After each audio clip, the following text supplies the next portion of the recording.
Jamal Carter ran his fingers over the lease agreement, the paper smooth under his touch. His name, bold and official, sat above the signature line. Finally, 6 months of meetings, negotiations, and thinly veiled doubts had led to this moment. He had the capital, the business plan, the vision. All he needed now was the ink on the page. He exhaled slowly, glancing around Paul Remington's office. The place had the sterile charm of old money. Mahogany desk, oil paintings of men who looked just like Paul, a faint scent of leather and expensive scotch lingering in the air. Across the desk, Paul leaned back, fingers laced together. His smile was polite, practiced. Glad we could come to an agreement, Jamal. I think King's Café will be a unique addition to the neighborhood. Jamal caught the hesitation. Unique, not welcome. He forced a grin. It's going to be the best spot on the block. Paul nodded, but something in his expression tightened. I hope you understand. We have a certain standard here on Fulton Avenue. There's an expectation. Jamal tapped the lease with his pen. Expectation for who? Paul chuckled. Too light, too forced. Just maintaining the culture of the area. We've had a lot of changes. Some people might find it. He waved a hand, searching for the word. Uncomfortable? Jamal finished for him. Paul's lips pressed together. I just want to make sure we're aligned. Jamal let the silence stretch. He had dealt with men like Paul before, the kind who spoke in careful euphemisms, who wouldn't call you the problem outright, but made damn sure you felt it. It wasn't the first time someone like him had tried to open a business in a space like this, and it wasn't the first time someone like Paul had tried to stop it. Jamal sat up, flipping through the pages of the lease again. Every term had already been combed through by his lawyer, every clause examined. The numbers were tight, but he could make them work. He had poured everything into this. He wasn't walking away now. With a slow nod, he signed his name at the bottom of the page. The ink dried. The deal was done. Paul stood, extending a hand. Jamal shook it, the man's grip just a little too firm, like he wanted to remind him who was really in control. Looking forward to seeing what you do with the space, Paul said. Jamal smirked. You'll see soon enough. He turned to leave, stepping into the hallway of the Remington Development Office. Through the glass doors, Fulton Avenue stretched before him, a street lined with boutique shops, overpriced brunch spots, and cafes filled with people who never seemed to work, but always had time for oat milk lattes. This used to be different. Jamal remembered Fulton before it became a playground for real estate developers and trust fund kids, back when the barbershop on the corner played old jazz records, when Miss Dolores still ran her bakery, when the community felt like home. Now it was polished, expensive, and for the first time in years, his. At least, that's what the lease said. But as Jamal walked toward the empty storefront he had just secured, something gnawed at him. The way Paul had spoken, the way his handshake had felt like a warning, this wasn't over. The ink was dry, but the battle had just begun. Jamal stood in front of King's Café, his cafe, staring at the locked glass doors. Sunlight reflected off the leased sign still taped to the window, though it wouldn't be there much longer. In a few months, this empty space would be filled with the smell of fresh coffee, the low hum of conversation, the warmth of something real, something that belonged to him.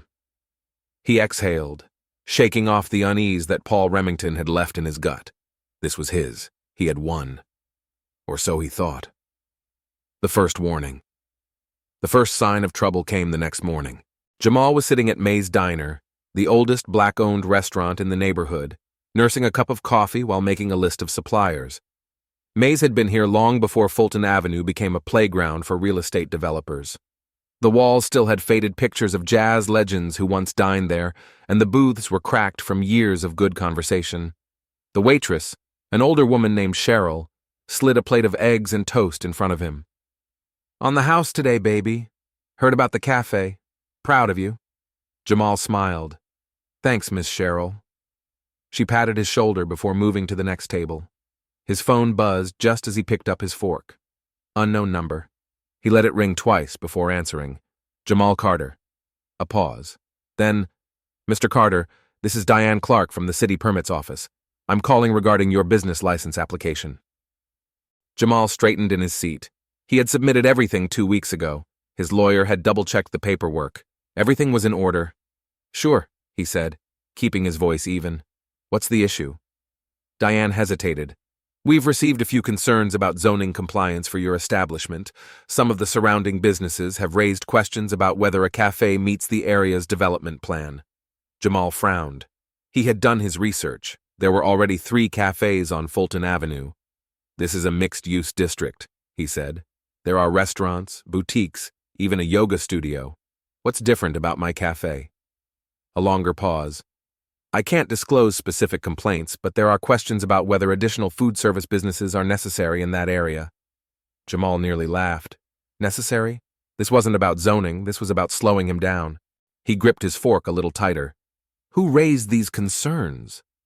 I can't disclose that, Diane said. Her voice clipped. Of course not. Jamal leaned back, forcing himself to stay calm. He had seen this kind of thing before. Delays, red tape, roadblocks disguised as bureaucracy. All right, he said. What do I need to do? We'll need an additional review. Could take a few weeks. A few weeks. Jamal clenched his jaw.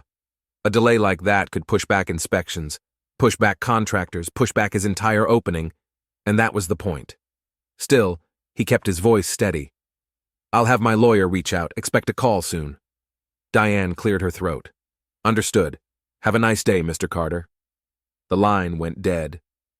Jamal set his phone down carefully, staring at his half-empty coffee cup. Miss Cheryl came back around, sensing something was wrong. You good, baby? Jamal forced a smile. Just business. She hummed knowingly. You watch yourself now, you hear? This neighborhood ain't like it used to be. Jamal nodded, though he already knew. The second warning. By the time he got to the cafe that afternoon, the second sign of trouble was already waiting. A city inspector stood outside, clipboard in hand, checking something off. He was tall, balding, and wore a badge that looked too polished. Jamal approached. Can I help you? The inspector barely glanced up. Routine compliance check. Jamal frowned. Already? The inspector finally met his gaze. Problem with that? Jamal studied him. He wasn't new to this. He knew when he was being tested. Not at all, he said, crossing his arms. Just interesting timing, that's all. The inspector smirked but didn't respond. Jamal watched as he made a few more marks on his clipboard before finally handing him a notice. Minor violations, the inspector said. Nothing serious, but you'll need to address them before opening. Jamal unfolded the paper, scanning the list. Most of it was nonsense. Small technicalities that could have been handled later. But now they were being used as another delay. When he looked up again, the inspector was already walking away. The message was clear. Jamal exhaled slowly, gripping the paper in his hand. So this was how they were going to play it. Fine, let them. He had built too much, sacrificed too much, to let this stop him. If they wanted a fight, he'd give them one. Jamal sat in his car, gripping the steering wheel so tightly his knuckles turned white. The notice from the inspector sat on the passenger seat, the bold letters staring back at him like a challenge. Minor violations. Additional zoning review required. He had seen this game before. A slow suffocation disguised as procedure. He took a deep breath and pulled out his phone. Time to fight back, calling in reinforcements.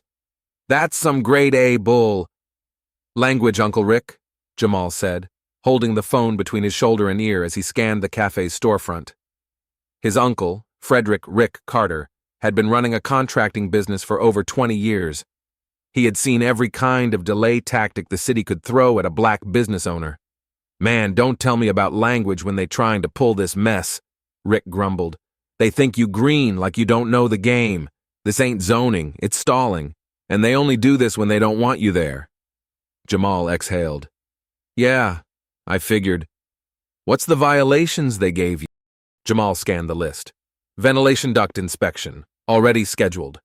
Sidewalk compliance check, standard.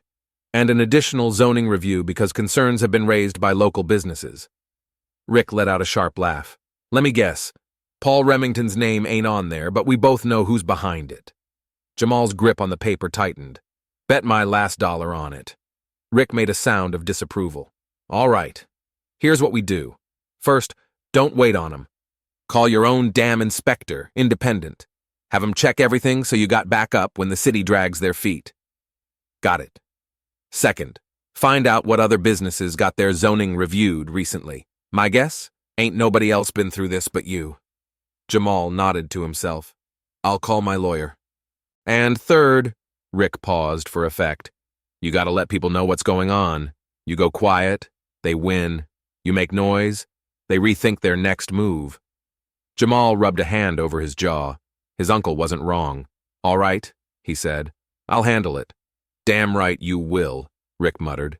And if you need me to roll up with a crew, just say the word. Jamal chuckled. Not yet, but I'll keep that in my pocket. A neighborhood awakening. By the next morning, Jamal had done exactly what his uncle suggested. He called an independent inspector, one Rick trusted, to double-check the violations. No major issues. The sidewalk compliance was standard. The ventilation? Fine. The so-called zoning concerns? Nonsense. Then he made his second call. To Kendra Lopez, an investigative reporter for the local paper who had covered gentrification battles before. By noon, she was sitting across from him at May's Diner, notebook in hand, eyebrows raised. They're really pulling the zoning concerns card on you? She asked. Jamal nodded. Paul Remington smiled in my face when I signed the lease. Now suddenly businesses are concerned. Kendra jotted something down. You're the only black-owned cafe on Fulton, right? Only black-owned business left, period, Jamal corrected. Miss Dolores's bakery closed last year. The barbershop got priced out 2 years ago. This is the last piece. Kendra tapped her pen against the table. And if you get pushed out, they get what they want, Jamal said flatly. A neighborhood that looks exactly how they planned it. Kendra nodded slowly, lips pressed together. I'll dig into it, she said. See if anyone else has had their zoning reviewed lately, and I'll talk to a few business owners off the record, but I need something from you too. What's that? She closed her notebook. Don't just fight this in silence. People need to see what's happening. Jamal exhaled, rubbing his temple. That was the second time he'd heard that in 24 hours. Yeah, he said. I hear you. A public stand by the end of the week people did know. It started small, word of mouth. A few neighbors asking, You hear about what they doing to Jamal's Café? Then it spread. May's Diner put up a sign in their window. We stand with King's Café. Local businesses, black businesses, started talking. An online petition circulated. And then the first article dropped. New cafe faces unusual delays, coincidence or gentrification at work. Jamal read it 3 times. It wasn't just about him. It was about the pattern, the slow, systematic erasure of what Fulton Avenue used to be. By the time he finished, his phone was buzzing. He glanced at the caller ID, Paul Remington. Jamal smirked and let it ring. Now they wanted to talk. 4. Jamal let the phone ring. Paul Remington could wait. Instead, he stood outside King's Café, watching as people passed by. Some slowing to glance at the We Stand with King's Café sign taped to the window. Others, the new transplants to Fulton Avenue, walked past without a second glance, clutching their oat milk lattes from the other cafes on the block. He had made noise, and noise, when loud enough, forced people to listen. Jamal wasn't new to this. A black business didn't just open in a gentrified neighborhood. It had to fight its way in. The question was, had he fought enough? His phone buzzed again. This time he answered. Jamal! Paul's voice was smooth, like he hadn't just spent the last 2 weeks making his life hell. Glad I caught you. Jamal leaned against the cafe's locked door. That right? A short chuckle. Listen, I wanted to clear up any misunderstanding about the zoning issues. I think things may have gotten a little overcomplicated. Overcomplicated, Jamal repeated. That what we're calling it? Paul sighed. Look, I see the news articles, the petition. That's not necessary. We want businesses like yours here.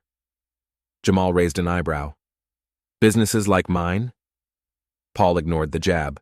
I spoke with the permits office. They're expediting your approval. You'll have everything you need by the end of next week. Just like that. Jamal let the silence stretch. That easy, huh? Paul's voice tightened. I'm trying to work with you, Jamal. Nah, Jamal said, shaking his head. You're trying to cover your ass. Big difference. Another silence. This time, Paul was the one who let it sit. Then a sharp exhale. I assume we're good now? Jamal smirked. Oh, we've been good. Y'all were the ones scrambling. Paul didn't respond. Just a clipped, have a good day, before the line went dead. Jamal slipped his phone back into his pocket, exhaling slowly. It was over. No, that wasn't right. It wasn't over. It was just beginning. Opening day 3 weeks later, King's Café opened its doors. The smell of fresh brewed coffee filled the air. Warm jazz played softly from the speakers. The walls, lined with portraits of black poets, artists, and leaders, made it clear this space had a history, and the people came. Not just the new transplants, curious about the newest quirky little coffee shop, but the real Fulton Avenue, the people who had been here long before Paul Remington and his developers had swooped in.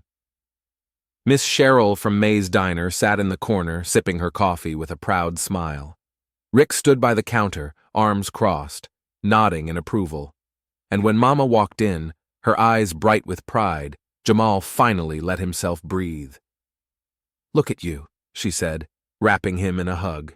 Making it happen. Jamal held on for a second longer than usual, letting the moment sink in. You always told me, he said, pulling back. If they don't give you a seat at the table, you build your own damn table, Mama finished, smiling. And baby, this cafe, this is yours. Jamal took a slow look around. The counter, where fresh pastries were already selling out. The barista station, where his 2 new hires, both from the neighborhood, worked with ease. The seating area, where old heads played chess in one corner, college kids tapped away on their laptops in another, and a group of teenagers debated who had the greatest rap album of all time. This wasn't just a cafe. It was a statement, a reminder, a crown that no one had handed him. So he had built his own. And as long as he had anything to say about it, King's Café was here to stay.